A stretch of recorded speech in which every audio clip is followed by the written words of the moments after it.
Mid-Season Invitational 2024. Let's go again. T1 versus TL today, still in the lower bracket, meaning the loser goes home. And I can imagine that pressure for the current world champion T1 is so high. TL, on the other hand, I mean, they're coming off a great win versus Fnatic. Their confidence must be higher than when they started the tournament, and maybe today is another magical day for the West. My name is Shox, and I'm joined by Emily and by Jat. Do you share that excitement? I do. No, I'm really nervous. And you're in this situation yesterday. Like, I'm kind of excited, but I really don't want to see them lose. So yeah, that's where I'm at. I went through hell yesterday. There you go. You know how the feeling. But I came out on the other end happy. I mean, it was a crazy day. Let's go back to it for just a second. Of course, G2 Esports 3-0 versus top. I mean, even if it was rumored to be close, this was insane. Yeah, and I think the big thing is how it happened, right? Because I know talking to certain people in the Chinese fan community, they were like, we definitely can see the G2 will beat top. A lot of people, myself included, were saying G2 3-2. But the way they did it, there's you. Congrats. I'm totally the way they did it through the bot lane in particular, I think was so disparate compared to like my expectations of how G2 would win. It was an insanely impressive win for them from draft to execution, and it was fun to watch. It was definitely fun to watch. It'll be a little stressful. I did a whole podcast on it because the gap that they have to overcome is so great, and they're just such an exceptional team. They max out everything they can, and they also find unique advantages to be able to get an edge on these teams. I do wonder how far they can go. I actually do think they have a chance to win the whole thing. Great video. Go check out JLXP. Thank you. This is the lower bracket as it stands now, Emily. Yeah, and so G2 will face the winner of this game, which is really interesting. And I think for T1, obviously, like you said, defending world champions, there's a lot of pressure on them, especially after their loss to BLG.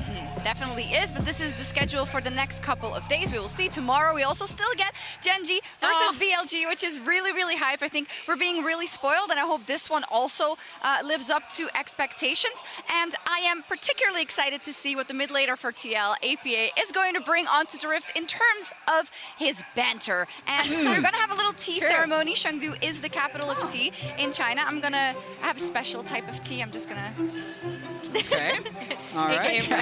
I'm gonna Red Bull it up. So basically, we're gonna take a look at some of his statements versus Fnatic specifically, and the amount of sips means how hot you think the tea was. Okay. That works. Right. Here we go. First one. APA on ASOL. You're trolling on stage and humanoid on play. Yeah. APA, nice counter pick. One sip. Yeah. Just a refreshing bit of trash talk. Yeah. I'd say. Yeah, just a nice introduction to the starter, flavors. let's say. Yeah. Right. Okay. The next one, APA, G2 can't carry you forever, and Impact going, whoa. That one hurts, actually. Okay, my favorite part of this, though, is Oscar saying, take care, APA, maybe you're going home soon, which is like, he's trying to sneak it in, but then Humanoid chimes in with, well, one of us is lol. Yeah, he's already looking at business class upgrades. Yeah. He's saying, we're out of here. This one is more spicy because it actually just breathes confidence and fear. So you can see how the series went just by reading this chat log. Yeah, and it hurts a little bit, right? All that one team region banter. Next up, we have APA saying, "What are you guys doing? You don't want to win, Razor?" So, I think it was already over by then, was it? Oh yeah, it's. Oh no. I love that pinging respawn. That's why that one got me. I mean, you can't take Razork anywhere either if he's going to run it down like that. It's true. It's true. I love the pinging. And we have one more. It was actually something that was sent out by APA earlier today on Twitter. No. On X, sorry. Oh, no. I'm not even saving for this. What the hell is this? Yeah. No, put that away. Faker's English is better than you think. You don't have to worry about zipping it. Yeah, I would be quite disappointed if he doesn't do it today. So I will say this about APA. He is weirdly he's more respectful than I think he gets credit for in a lot of situations. But you can't tell me that after everything I've said. He is a grinder, but if he recognizes that someone is better than him, he will. Like he did it with Palafox earlier, where he's just like, I can't trash talk Palafox anymore. He owns me. Throwing in the towel. But Jad, he did complete a really big feat a couple of days ago. He did. So APA, he's the second NA-born mid to win a best-of-5 at MSI or Worlds, and the first to do it in the main stage. But he should have a reason to feel confident. He should have a reason to feel proud, especially when a lot of people didn't even think he should be on the team this year, but he's proven all those people wrong. Also, TL's first win in a best-of-5 at MSI since 2019, and we have some photos of what APA looked like back then, what he was up to, and I'm really excited to see it. Okay. Oh, wrestling. Wrestling. All right. Going to the airport. Smoozing the camera. I mean, this, compared to some of the other, like, 5 years ago pictures, this definitely looks almost more than 5 years ago, these photos of APA. And it's current. Yeah. Awesome. I would take glow up. Also on the Rift. Yeah, looking good. He's an athletic guy. Okay. Like, he's got some biceps on him. All right. Well, maybe we'll see that later. Let's get a little bit more serious. It is elimination day today, and as I started off the day with, for T1 specifically and the expectations, you know, it would be such a disappointment if they get knocked out here in this matchup. Emily, where do you land on what you've seen from them when we look at the BLG series? Yeah, I think specifically with BLG enacted kind of a strategy that we've seen Gen G do domestically against T1, which is basically be able to ban out certain picks, especially Azir, Ori, and Ashe on blue side, and then make it so that it's really, really difficult for Faker to play the game. Like, I know afterwards Shun was talking about how he was like, we specifically, and obviously we had that mid lane ban Apocalypse in game 4, but they were saying we specifically wanted to target Faker because he is kind of the position around which everything else on T1 happens, right? Yeah, we know how much of a shot caller Faker is and how much he can read the game and decide if a fight is won or lost, and it's just harder for him to do that if he's behind. So I think going into this series, we might actually end up seeing like maybe up to 5 mid lane bans even in the first phase, because not only do I think Team Liquid is going to copy the ban strategy that BLG had, but I think T1 is probably going to be banning Aurelion Sol and Ziggs. Yep. So then we'll see if the Taliyah or the Tristana become big. But what's going to happen if we do see all those mid lane bans is it's going to be a lot about the bot lane performance. Yes. Because that means that Gumayusi and Keria basically get whatever they want that's not Ashe, and Yon and Core JJ just have to rise to that challenge, because I think that is the strategy they should go in with. Obviously, if they get punched really hard in game 1, if this is Team Liquid, they might drop some of those mid bans later and start banning the bot lane, but I think their game 1 strat should be the same as Gen G's. It's kind of a nice callback to yesterday, right? Because that was also for G2 kind of a key to victory, and a question mark if that could happen. So we should, I mean, give them the same trust, I want to say, to the bot lane, because they did great versus Fnatic, so maybe that is a way in. But of course, their bot lane is incredibly, incredibly consistent. Yeah, I mean, I think the big thing is that Guma, Keria are obviously a very, very formidable bot lane. I think with some of these picks specifically, I know Lucian, Nami, obviously, Yon and Core had a really, really strong performance on that. So I'm curious to see where that lands in this draft as well, because Keria is just so flexible too that he can kind of throw anything in draft sometimes, and it's a wrench. Definitely can, but let's take a look at our featured matchup presented by Mercedes-Benz, Faker versus Impact.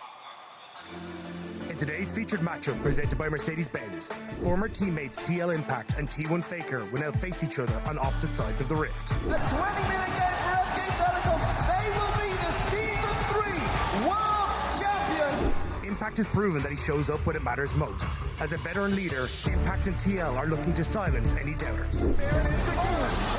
It's trouble. And is going to be shredded along with Jackie Lemonade. A double kill on Impact. The undisputed GOAT of LoL esports hasn't yet looked like the unkillable Demon King this MSI. To avoid being sent home by his former teammate, he will need to reclaim his form in this series. Impact thrives under pressure, and Faker is just the right opponent to provide it. Shockwave only lands on one, its owner, not the target. The G2 wants it, and Faker has had enough. After lifting the World Trophy together in 2013, who will have the upper hand 11 years later?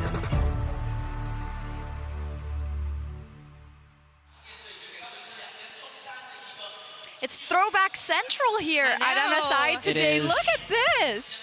That's so crazy. I mean, I'm glad we're celebrating this because obviously in League of Legends, we often celebrate rookies, like new hotshots coming in.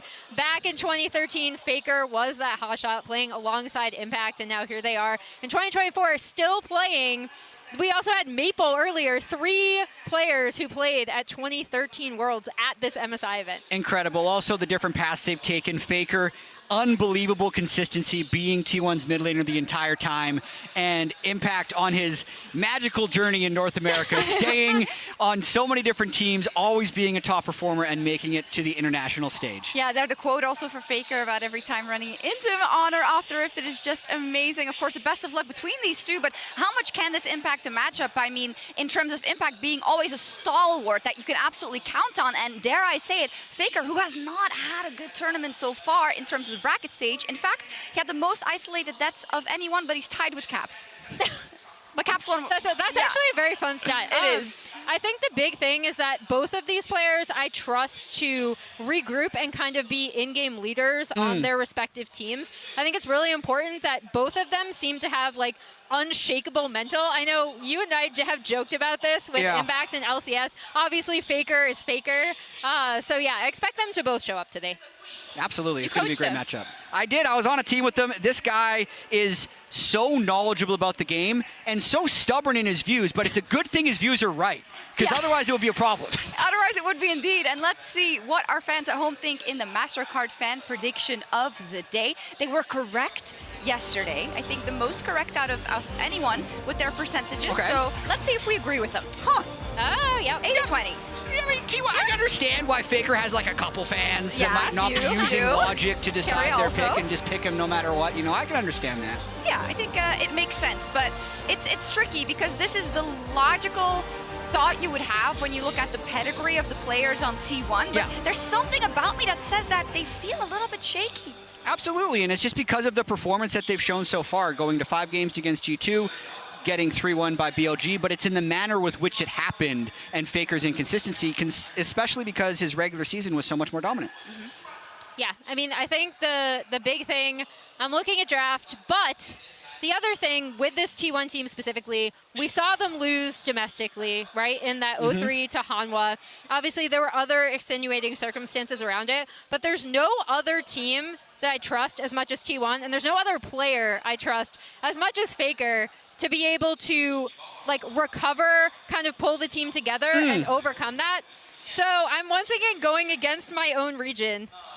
Theoretically. I mean, I kind of sub in wherever, but obviously I think it's going to be T1 3-1. Okay. I do really trust this team to be able to look at the BLG series, see what went wrong, look at BLG's strategy, regroup, and be able to perform very well against TL. So I actually don't agree with you, because people might think that Faker is a little sluggish, but people thought that last year when Pobby was mid lane and he wasn't going to come back, and look what happened. They went all the way to the World Championship. They've been through this before, and listen, it's just so insurmountable what Team Liquid has to do. Like, Faker is unbeatable. You can just ban APA out. Yon and Core, I don't even understand how Yon got that job to be Core's AD carry. Also, Korea versus North America, better solo queue, better public transportation, better healthcare. Kimchi's better. It's free. You can go to the restaurant, eat as much as you want. There's no chance that Team Liquid wins this one. I see what you're doing, and I like it. Yeah, that is hilarious. Yes, You're hilarious. I'm getting the prediction correct. There's no way it's anything else. I have to say,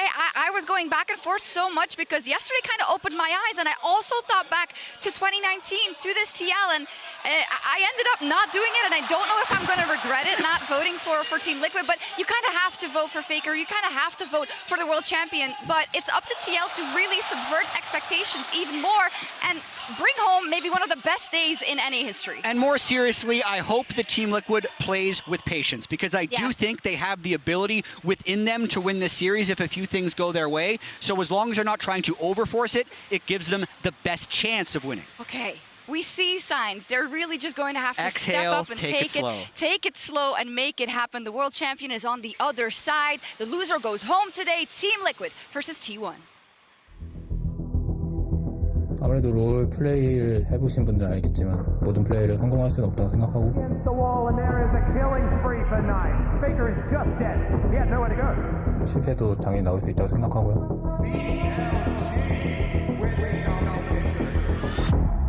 다음에 좋은 플레이가 나올 수도 있기 때문에 그렇게 계속 플레이하는 것 같습니다.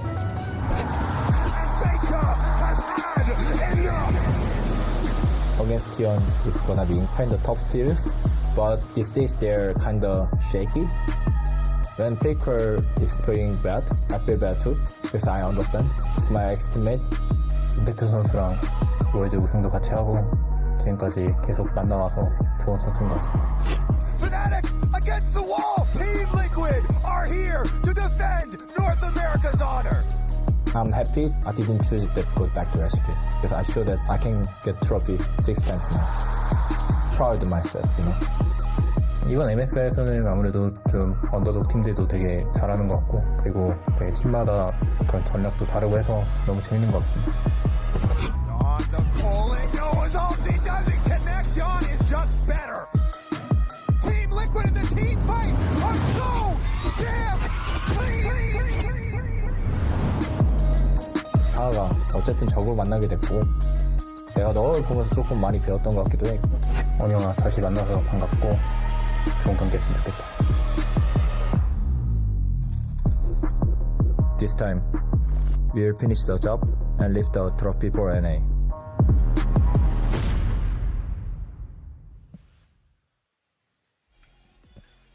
Confident words there from Team Liquid as we get on into TL versus T1, an elimination game. And a game where I think a lot of people didn't expect T1 to be in this portion of the bracket so soon.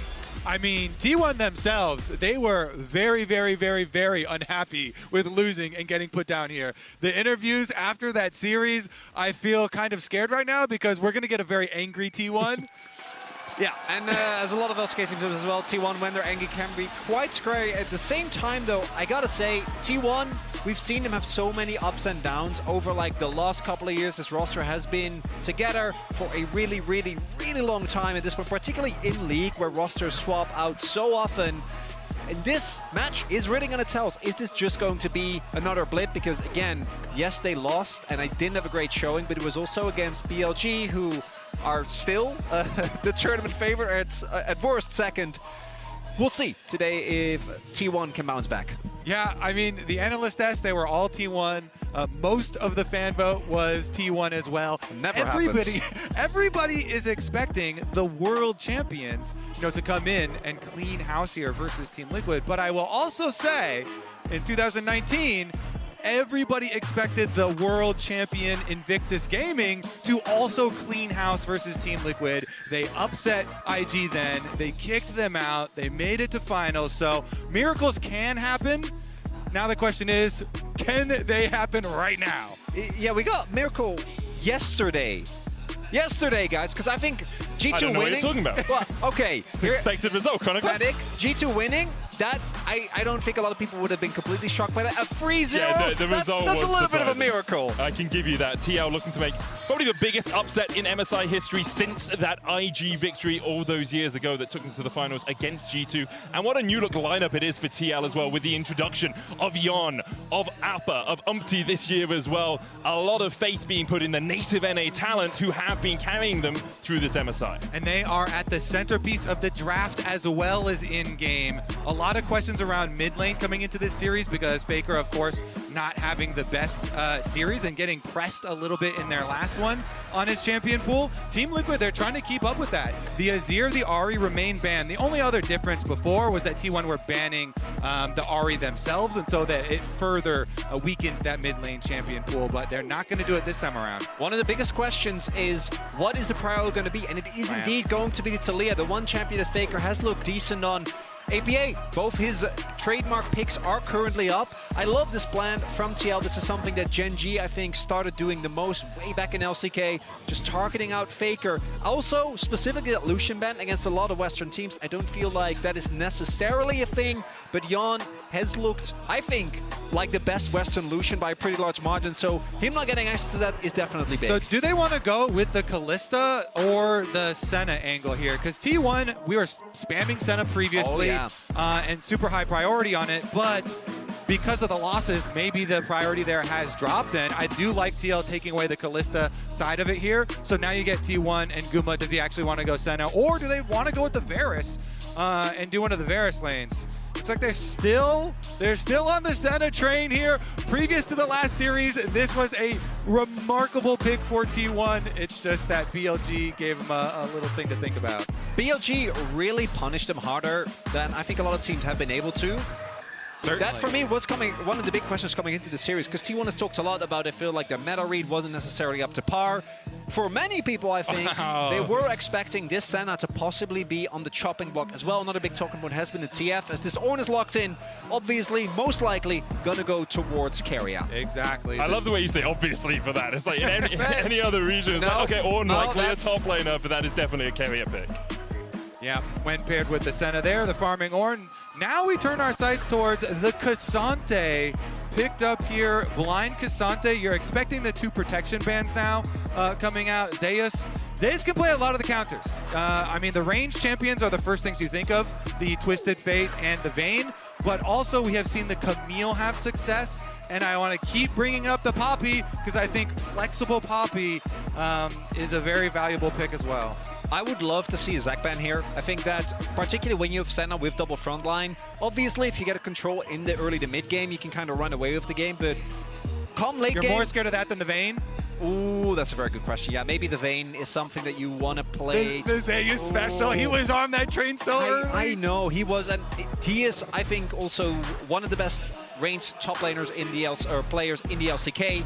We'll see, Zac or Vayne, both of them make a lot of sense here. To me, it's going to be the Vayne, like you were talking about. Zac, to me, makes a lot of sense. Would mean that Owner has to play a damage jungler, but that's something that generally, outside of the Rel, he has looked better on. Anyway, Rel obviously isn't real anymore. I think you'd be very comfortable on something like the Viego here. If you do end up picking in that Zac, you have good engaged potential with the Zac. You have the follow-up with the Call of the Forge God. You have the Viego jumping in. You immediately look for those resets. Rel banned away by T1 against Core JJ in that support role. TL likely to pick their jungler here and then leave support for last pick. Lee Sin, a possibility. Poppy's still open for T1 though. And I feel if you pick Lee Sin when you've already got Cassante and Kalista, you are inviting a Poppy out of T1. That's what I mean, the Poppy has kind of traumatized me for this tournament. It's been locked in so effectively. It's definitely one of the ones swirling around. You mentioned the Zac as well, definitely a possibility. The Camille, I think the possibilities of playing side lanes when you have a Taliyah and a Camille could also be quite effective. Team Liquid will lock in the jungle first here, though. No surprises here. The Zin's out, locked up for Umpty. And now will be the response. What you gonna have for us, Zeus? Some spicy? I like the side lane play. Camille gives you so much pressure later on in the game as well. We even saw yesterday Broken Blade getting shut down in the early game and doing most of the damage for his team. So there's the Camille locked in alongside it. Oh, point and click. If you wanted to go Vi here, we see it banned so many times. Viego, as we said, also a possibility for T1. A lot of really interesting decisions here. Obviously, the Vi, the strongest with specifically the Taliyah, a lot of extra dive. If you end up going for something like the Viego, you're going to be playing more for resets. Owner's Poppy, though, has historically been amazing. He's been really, really strong on this pick and was one of the big things that in the series against these two in particular. This is something that Core started practicing as soon as Team Liquid went to Korea. Korea solo queue is spamming the support Galio. They were actually practicing it in 3 roles. In solo queue. I really, really hope that we actually get the lock-in here, because this would also bring me back to 2019 MSI, where he also played Galio support. It's not going to be the lock-in, though. He's toying with us, and it is the Alistar in the end. A little bit more tankiness, a little bit more engaged potential, but you do want to avoid the first couple of levels in a lane against something like a Senna and an Ornn. Wouldn't be surprised if we do see a lane swap coming out from TL just to get that Kalista and Alistar to a comfortable spot for the 2v2 lane. Topside for T1 in particular looking extremely lethal. The combination of Camille, Poppy, and Taliyah in the early game. A lot of CC, a lot of upfront burst, a lot of power there. Towards the top side, I think that the Ornn is much weaker than what we normally see from Keria, which is that Tahm Kench. But the Tahm Kench, even though Keria is a great pilot, didn't really end up working out in the series against BLG. I think that's one of the large reasons why they have dropped it, instead opting for more of a 5v5 style. T1 trying to re-find some of the confidence that I think was lost in that BLG series. I'm just happy to see that there's a way to kill Cassante. Yesterday's series, when I saw that swap away of the Camille to bot, I'm like, how are we gonna kill it? And they didn't, as it turned out. They didn't kill Cassante, and it was a really big problem. Can be a struggle, and a struggle indeed to take on T1. They have been under the cosh a little bit at this MSI, underperforming, I think, in many people's estimations. But for TL, this would be a David versus Goliath sort of story. It would be biblical if they managed to take down the current world champions. They almost did it. Remember at Worlds last year, Piosik got out to that lead against T1. TL weren't quite able to close it. Now with a new look jungler, the general ordering his directions out to the rest of the team. Can TL take this series or even take a game against T1? All right, Team Liquid, they did accomplish one very critical thing in Champion Select, and that is to get Appa on his Aurelion Sol, one of his main champions. We shall see how he fares against Faker this time around. Last year at Worlds, of course, we made a very big deal out of his solo kill that he did get. But let's take a look at game number 1 here in this opening of this series. Owner already poking around. I love me some lane swaps though. Core JJ already up here. Yon coming in from the side as well. Owner down to half HP, has to burn the flash. Nimbus Cloak will get him out with a phase rush. But that's Owner's flash down. TL investing towards this topside carrier. Nowhere near the rest of his team. He's still down in bot. Stardust picked up for Appa. He's at 4. TL looking for the invade. Yeah, they're going to continue on to try and split that jungle for their lane swap here. Keep Yon up on the top side. They did not get the last hit on that ward that was up by Raptors.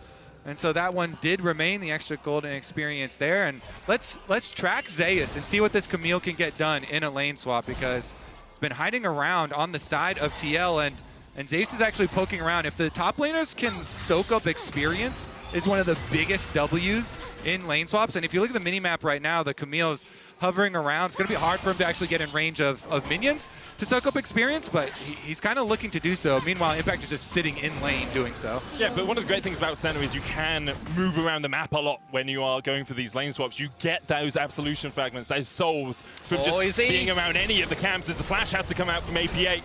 Zeus takes a tower shot. And he did have to flash that, because if the stun hits, then you're going to get the follow-up from Faker, the seismic shove. Zeus cosplaying the Camille support there, just running around, eating people. Do see him getting spotted here. This should come as no surprise for TL. Possibility of Impact getting over here. Already took a decent amount of damage. Can he get to level 2? He's very close to level 2 because he was soaking really early on. He does get that. Will he have the Pathmaker? Going to back away. Owner looking for the stun into the wall, lands it. Impact down to about 150 HP. Owner still chasing. No flash, remember, on him. Impact holding the ghost and just walks away. I kind of like how Owner just walked at him and S-keyed for a second to try and fake him out and see if he was going to get the ability to draw. In the end, Impact still walks away, though.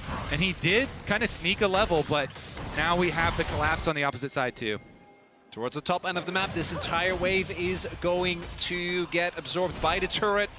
That's so 3 waves, basically, that have just died to that tower.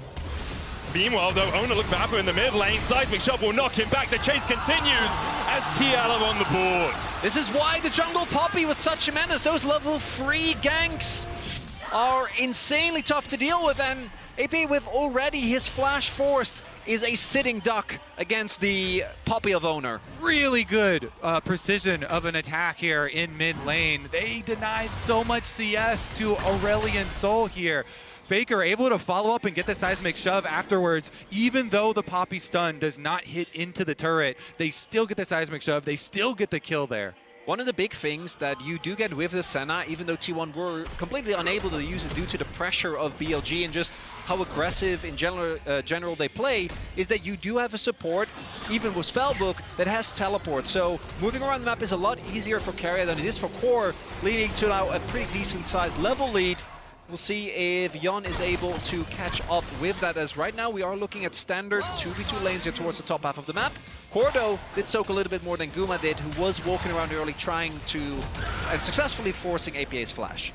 Nice little dash back there by Impact away from Zeus, who's going in with the hookshot wall dive. Core chasing forward, not going to go for the engagement. He's been hovering around this top side for a long time, but Faker finds the flash seismic shove. Appa pulled back with a heroic charge, and Owner gets the second kill for T1. Oh, Faker's locked in today. They slam the Taliyah first pick, and they are rewarded. Another kill onto APA, who now has no teleport, who still had no flash. Just insane stuff here on the mid pressure from T1. He's sitting at 16 CS already. Faker who was one of the more criticized members of T1, individually is not having the greatest performance. This time his team giving him so much more help. Now sitting on a 600-700 gold lead here with this Taliyah in the best position you could possibly imagine this early in the game. Also shutting down one of the big win cons for Team Liquid. Like, APA on this Aurelion Sol is a menace when he can get stacked up, when he can get, 200, 300 stacks and start to zone out entire portions of the map. Here, already sitting 0-2 and only at 15 starters as Carrier uses the Bellows Breath to avoid the knock into the wall, will be stunned up, but only loses half his health. Really smart from T1 too, because it makes it harder for APA to type in chat if he keeps on dying and going back to base. When it's a gray screen, you have a lot more time to type, don't you? Oh, does it make it easier? Yeah. So I think it's easier, but it also lessens impact. True. Owner being chased out here by Umti, who's just looking to steal away these Razor Beaks. T1 have a man advantage as Gumiyushi is shadowing Faker in the mid lane. Smite will come down, Umti secures it. Owner's just trying to be as much of a nuisance as possible as the grubs are going to spawn. And T1 look to make those their main objective. Yeah, I mean, it shifts the whole game so much when you have this amount of mid pressure. Just so many minions lost there from Team Liquid, but it looks like on the top side, they have Core and Umpty poking around here. No, they don't have Smite though for a Smite steal. I really think as well. Also, the difference between having a Senna who can roam around and an Alistar who can roam around. The Senna gets things from being near her jungler whilst he's taking camps. Can go to mid, take souls, leech a little bit of XP. Alistar doesn't have that same luxury. So even though, so far it's a grub apiece, TL will get their second. You can see Gumiyushi already at 15 stacks, even when he hasn't actually been laning against anyone for the majority of this game. APA is going to try and get away, but the Flash Steadfast Presence pulls him back. Still no flash for him. And the Dragon is sent to the stars. Faker on the board. I can't watch anymore. Turn it off, guys. Oh my God, it's brutal in mid lane. Faker, the GOAT, is putting his foot down, and the rest of T1 are coming to help. Owner on this Poppy was one of the picks that T1 didn't seem to pay a lot of attention to in the series against G2. That they used it with incredible effects, and T1's, you know what? Okay, it's fine. We'll accept the fact that this pick is indeed really strong. And it's Owner who's consistently aggressive as Yawn. Has to flash away from the call of the Forge God. Gumiyushi was there to chase as well. And when BLG, they had been pressing mid lane champion pool and they were trying to pressure Faker more, they were trying to prioritize early picks on the Taliyah. But since T1 are on blue side, they were able to lock that one in, and then all of the visits from Owner and all the extra pressure here, this should be just such a very, very smooth and easy mid game for T1 to transition into. The question is, how do they do that, and how does TL try and react to it? Because TL are very good at reading what their opponents are going to do and then trying to catch them out. Zeus caught out a little bit here. Core JJ will force him to recall in a different position, but it looks to me like T1 are investing in this bottom side right now. Carry is moving across, and it's likely to be a play around a first trade. As TL, I think you're kind of looking to try and utilize the amount of upfront burst you can get from Core finding a combo, APA throwing his ult on top of that, and then Umti trying to split up the fight. You can't take a straight up upfront fight at this point. You need to try and find a numbers advantage somehow. That's one of the things where the Taliyah is so big. It's because it makes it so much harder to find those opportunities. Add to that the fact that there's a Poppy in the game who can very easily turn fights in your favor in terms of numbers as well. And it makes it really hard for TL to pick up the Drake here, as obviously the earlier grubs, they actually were able to relatively successful contest. So when it comes to objectives, TL still able to get a whole lot done. When it comes to getting gold on the map, they are struggling. Yeah, they got to focus on their early tools. Their early tools are the Kalista lane, like you're talking about, and the Xin Zhao combination. Umti getting level 6 is a possibility for them to actually work some magic if they could play off of the duo lane. But mid lane is very, very risky for them. Owner continuing to focus over here, just always hovering, always looking for these flash plays or the Hex flash plays. Core JJ looking to catch out Owner as he moves towards his bot side jungle, but he realizes enemy bot's missing, enemy jungle's missing, probably don't want to step in there. There's no camps there for him to take either. Gumiyushi and Carrier just answering the pressure from Team Liquid. You can see Zeus moving down from top as well. I was wondering whether he'd look for APA again in the mid lane, try and get that flash down. Instead, just walks over to the Scuttle Crab, sees it's not there, and backs away. Man, every single seismic shove with no setup is landing, and those rocks are painful. Says a lot when APA is feeling pressured to ult just to make sure that he clears the wave, that he gets his back in. He's been just sitting on Mercs. That's all he's got for the last couple of waves, so he's just not able to reliably trade back. One of the big things with this Asol, we've seen Chovy in particular do really well, is if you get through the early laning phase, you can actually have a lot of pressure in the 1v1. But because T1 has focused him so relentlessly, yes, it's gotten Faker ahead, but it also means that this Asol, as with many of these stacking champions, like once you get set behind in the early game, it takes so much longer to hit your benchmarks. I think next goal here we're going to have on the map is going to be T1 getting their 4 grubs. Remember, they reduced the grub count that you need to get the extra Void Might down to 4 from 5. So off of the first one that they got, just gank mid here for a little bit of mid pressure, push that in, and then go up to the grubs and try and secure the rest of that objective for themselves. I mean, those mites really do help out. When you're running the Taliyah and the Camille, we talked about this in Champion Select, but the possibility of opening up the mid game so that side lane play and the extra pushing power there would go a very long way. And you can see after getting mid pressure, Ona and Gumayusi work their way across here. And TL, I don't really think they want to fight this, even with Yon moving towards the top side of the map. We'll see. Maybe they can catch them on the exit because Carriot doesn't have his teleport available right now. But because they're so far behind in item spikes and in power, maybe a pick. Knock back with Dean. Tofu's all out. Pulls Zeus under the tower. He has the flash. CoreJJ is there. Knocked back with the keeper's verdict, but Umti across the wall will be able to get one. He has Smite. If he could steal 1 grub, it would actually be huge to deny the 4. Doctors the wall. APA coming across with the singularity as well. Gumayushi's going to keep him away. The grub resets at 2,000 HP. Umti dashing forward onto Faker, who has to flash away across the wall. Last Embrace doesn't hit. Umti should be able to steal this one away. T1 will be very greedy to go for it, but a good play by Team Liquid as they manage to get another. Carrier being forced away here by Impact. Ignite is down from the unsealed spellbook. Carrier, good Bellows Breath will stop the Intofu 3 from knocking him back. And Carrier gets to the safety of his tower. Kasante Gaming gets TL right back in here, gives them a little bit of hope. The impact play allows them to deny the 4 grubs there, so get a little bit of gold as well as a little bit of an objective.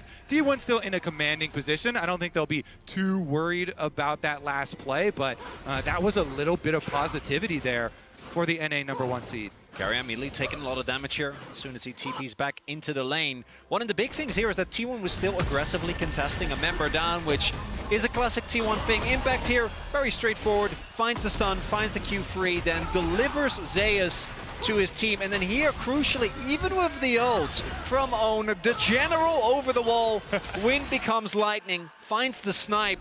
And Umti actually now sitting on that Sundered Sky, I imagine is going to be looking to try and find more of his plays, because this is the type of game where if you lose control of the mid game, you're never going to reach the point as Umti. Umti has to flash away. Weaver's wall from Faker as well can separate.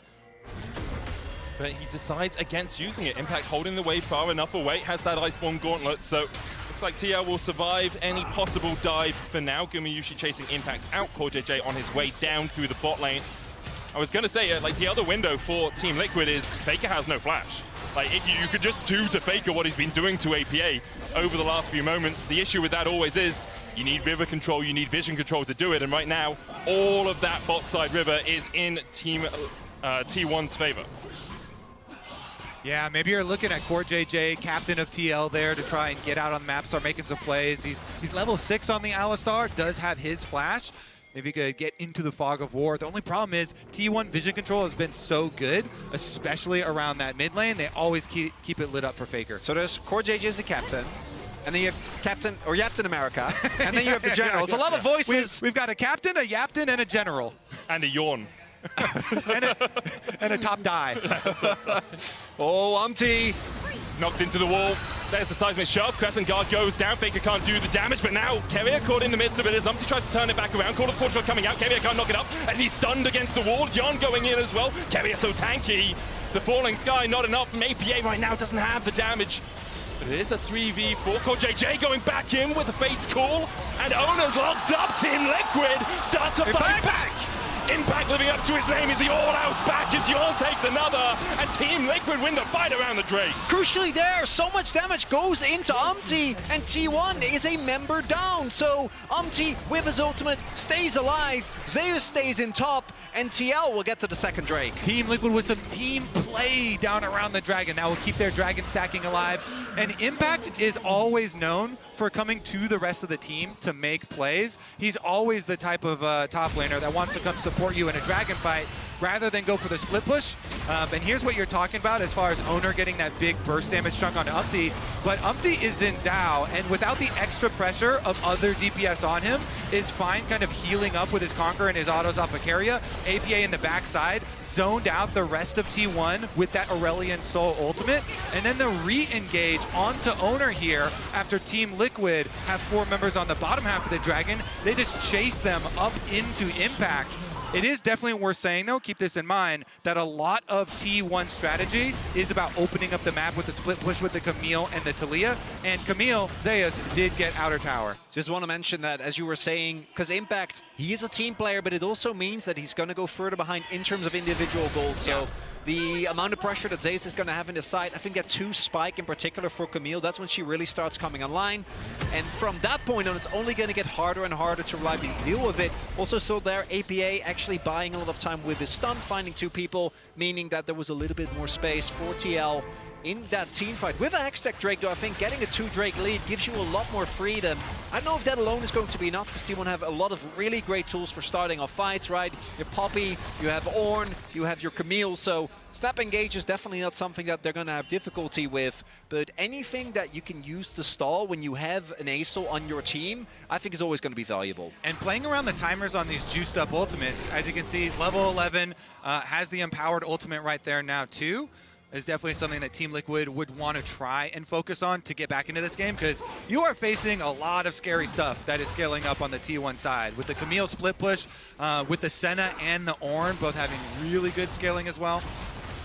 Credit to APA, though, on that Aurelion Soul. He did fall behind in the early game. He's still a little bit behind the pace you'd want to be on in terms of Stardust stacks, but at 136 right now, he'll start to get a little bit more as we go through the game. Umpty locked up. Weaver's wall coming in as well, and Umpty realizes he needs to get the hell out of here. Crescent Guard called to the forward, got TP in, as Team Liquid looks to take the fight. Faker has to flash across the wall. Core JJ with the Unbreakable Will. Maybe an Unbreakable Spirit here for North America. The skies descend, and Team 1 descend behind them, 6 feet under. Faker already down, Carrier having to dash away. Owner force low, as well as Team Liquid once again come up on top in the fight.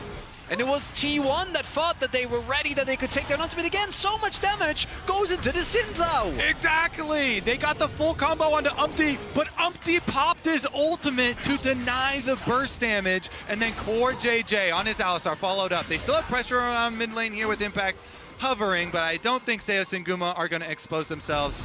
Oh, Carrier, no flash, no TP. Does have a tower. I'm not sure Team Liquid will be able to get through him quickly enough, but that breath of life is a breath of death, and now Faker joins the party! But this is not the sort of party you want to be involved in, as Umpty's able to dash away. Faker manages to survive for a moment. APA Astral fighting out because Owner is on his way to join, and now the tides begin to turn. The seesaw swings in favor of Team Liquid. Gold lead is slowly getting smaller and smaller, and that's now back-to-back skirmishes where it's TL that get out ahead. It's a team game, as emphasized by Team Liquid in all of the content that they do. Even the LCK content, by the way, where Umpty went on Secret Boardroom, and the where it's called APA. Yeah, NHOV.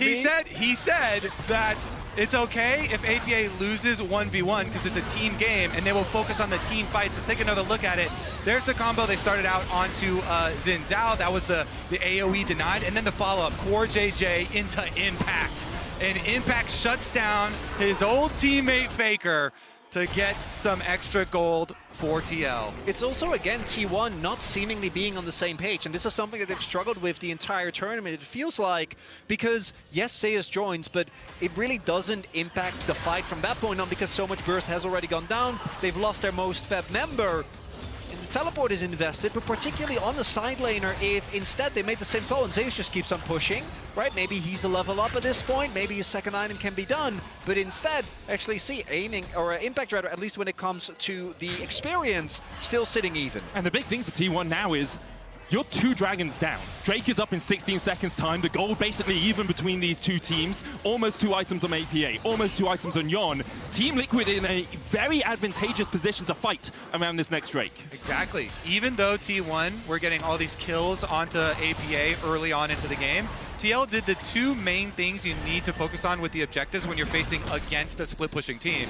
Deny the Void Grub bonus and stack your early dragons so that you can bring them to you. This will be number 3 for sure, and then Dragon's Soul points will be acquired by Team Liquid. We will see in 5 minutes here if they're able to force T1 once again to come check them.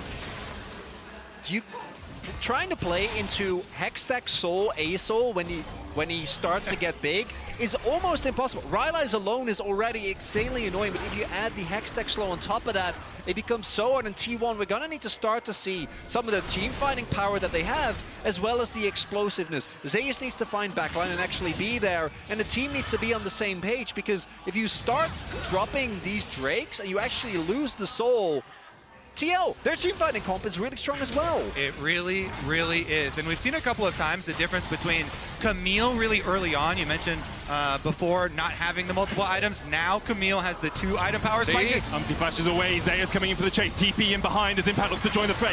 Umpty should fall first here. The falling Sky though buys him another second. Zone falls low.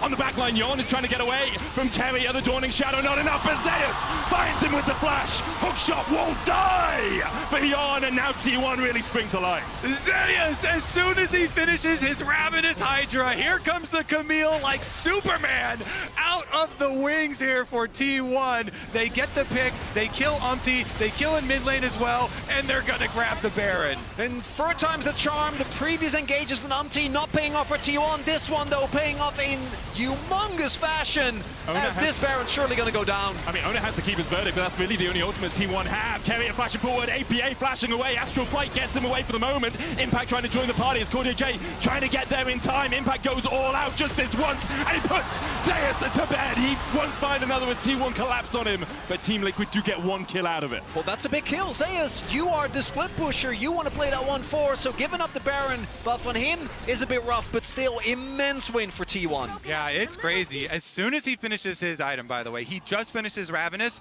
and then here he comes. Zeus, the god incarnate here. Oh man, that timing too, finding him in the brush, stopping the recall, and then Owner immediately goes with him. They dive onto Umpty. APA is trying to peel him and they delay a little bit, but it's already dead. And by that time, the rest of the members of T1 have put so much damage onto Yon that Zeus could follow through on that kill as well, flashing in, grabbing the stun, turning it into the early Baron. How many times have you seen T1 use these Baron buffs to just clean the map? It was just 2 minutes ago we were talking about how Team Liquid were in a good spot for the next fight. Now they are 4,500 gold behind, still 2 minutes on the Baron, but 2 minutes on the next Hex Drake as well would be sold for TL if they can somehow sneak it away under T1's noses. T1 though, when they get into this sort of position, are very hard to topple.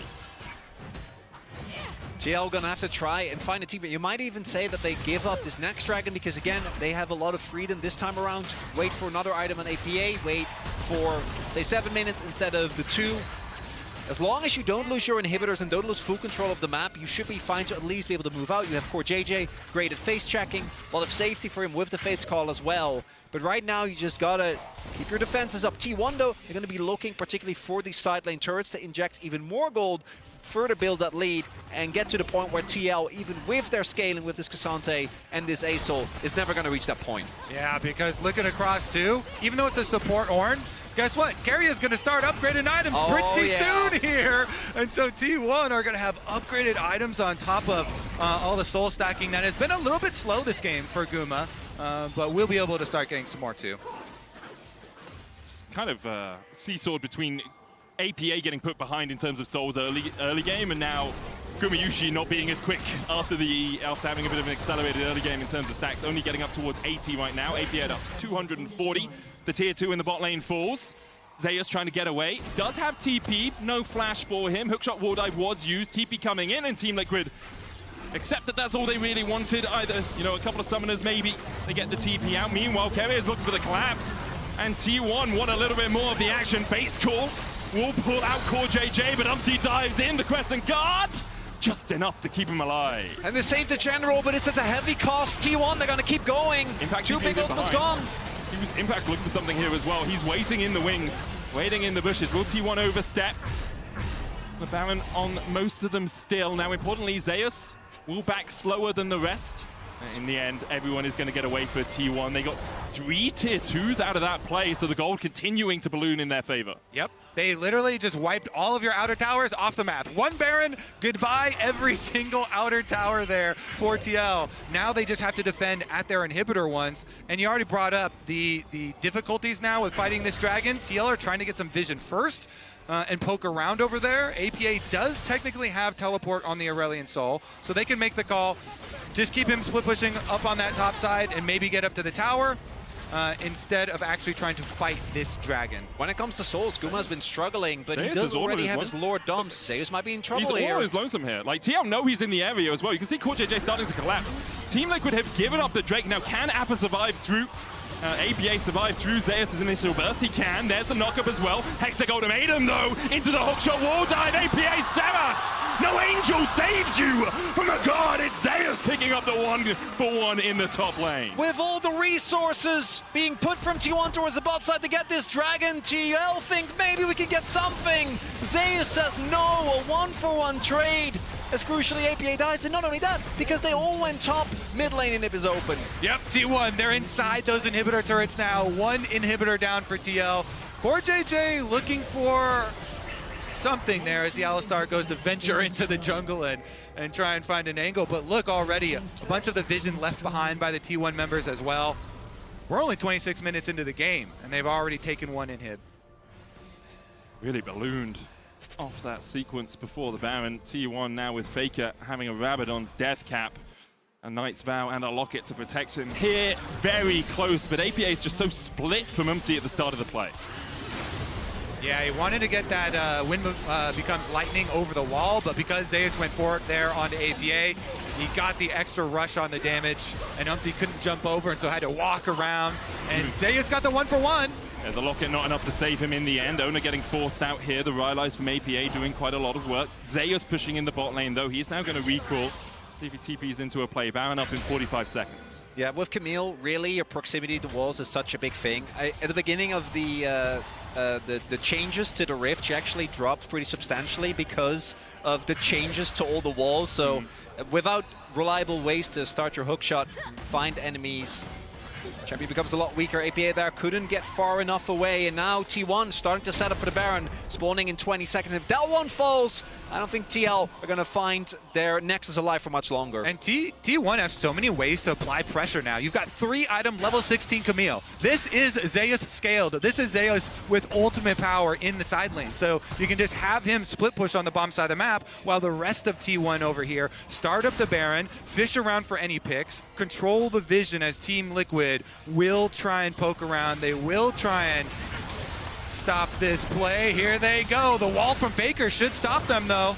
Yeah, how do you get into the pit with the Weaver's wall down there? Now it falls. Umti looking for the steal. Keeper's verdict being channeled by Owner. Misses. 3,000 HP on it. Almost taken away, but Owner lands the smite.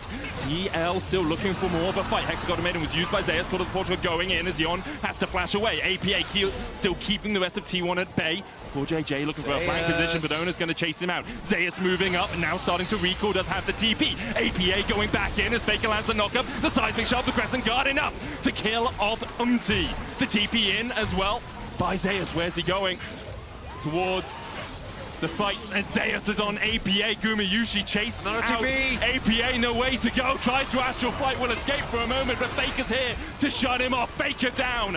Impact and Yon doing everything they can to survive, but Impact will have exactly the opposite of that. Yon now forced away, and T1 pushing through mid.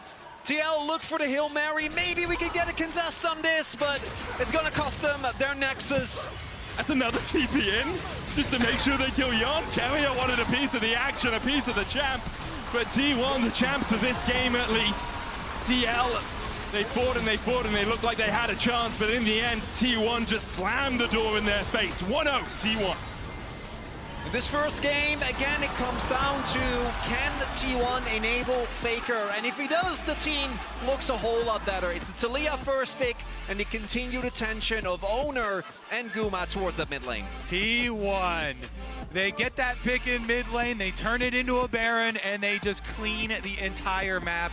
That's why this team is so good, so decisive, and that man right there, if he's comfortable in the game, their shot calling is on point, and they will win.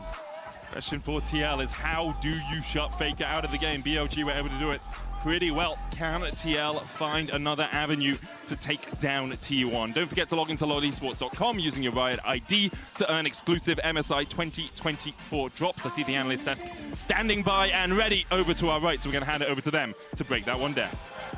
Thank you so much. Perhaps if we see TL moving to the blue side, they can do exactly that, Medic. But for now, in this game, I almost felt like it was a business transaction for T1 in watching that game, kind of knowing, I mean, they kind of lost a couple of their value stocks in the middle, maybe, at some of those dragons. But in terms of how they turned it, how they took that fight in the end and got the Baron, it felt like they always knew they were going to do that. Does that make sense? Yeah, I mean, I think T1 are really, really good. We saw this in the FlyQuest series. They're really, really good at punishing opponents' mistakes, right?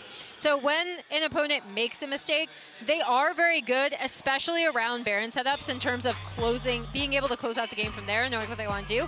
But this was their plan from the get-go. We were wondering what they'd learned from the BLG series. It was attack mid lane, get Faker into a good position, attack APA. And critically, they get the teleport out of APA early because you can see how frequently just the next person comes mid lane. So they get his flash, they get his TP. As soon as he teleports back, they get the dive off. And like, this is normally the top laner's nightmare in lane swaps. You get an even bigger return if you're able to pull this off on the enemy mid laner. So it was an absolute disaster start for Team Liquid. But I will say, in terms of staying calm and trying to stack incremental victories, Team Liquid did a really good job to come back to a somewhat even game state by about 20 minutes. And then obviously it all went downhill when they lost that fight in the mid lane. But they did a lot to actually compete in game one, if that makes sense. No, absolutely. It felt over after those 3 kills in the mid lane, right? And you thought, what's going to happen here? But they fought their way back. But as you said, T1 then took the advantage thanks to the reliable Cisco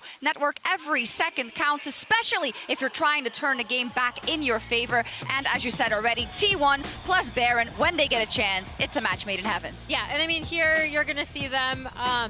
The big point of pressure is obviously Zeus coming in, finding Umti in a lot of these fights. Until this moment, Umti was getting so much value out of this Xin pick, right? Because they were just dumping damage into him. Zeus sees the angle, catches him backing. This sets up a Herald crash mid. They get complete mid prio, mid tier 1 off this. They're able to rotate up to Baron, right? They get so much off of this one play based on how the map was set up. And I think, again, that's to T1's credit in terms of how good these situations can be sometimes when they do find an opponent, catch them out, and then are able to capitalize on that kind of mistake.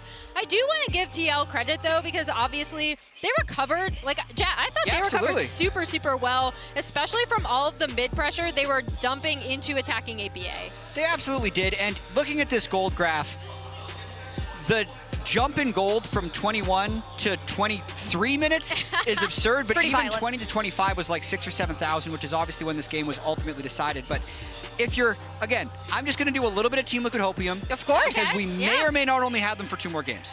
So I'm going to get it in while I can. Yeah. T1 did 2 things that were super impactful in this game. It was diving APA when he had no flash and teleport, and it was winning the 20-minute fight. Yep. They got massively rewarded for those 2 things.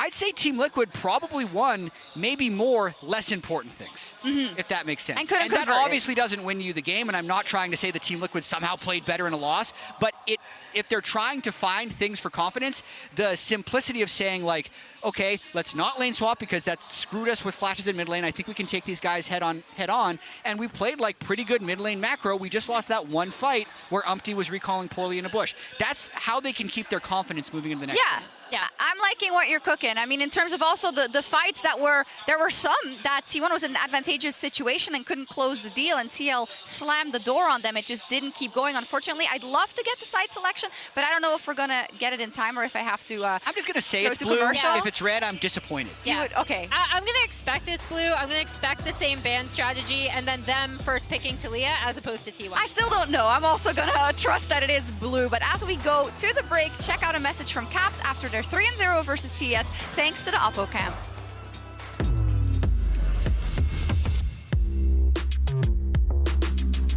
Hello everyone, we just beat the top esports 3-0. Bet you didn't see that coming.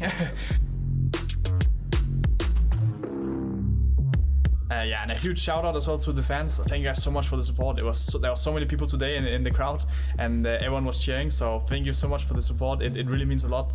I hope you guys will continue to do so the next few fights we will play, because then we'll for sure win.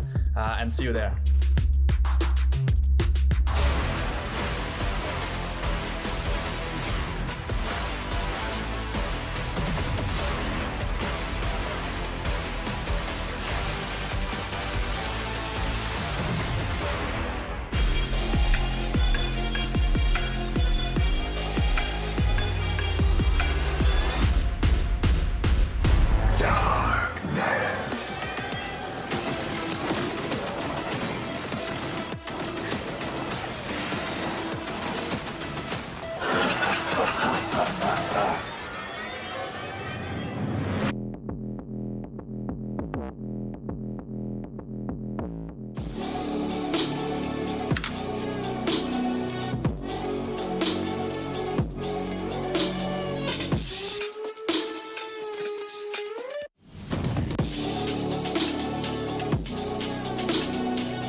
Esport is the entertainment of the future. Nobody takes a title from G2. I'm doing something I've trained my whole life to do. Claim their ninth title. Find something you're good at, become a master at it, and then try to connect it to the esport world.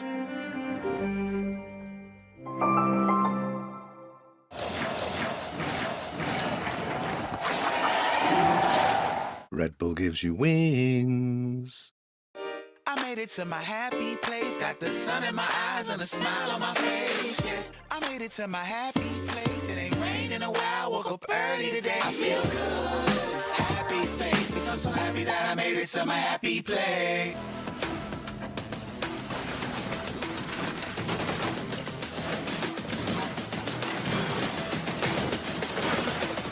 The light is fading. Across the sky, whoa, oh, oh, oh. But here I'm stuck.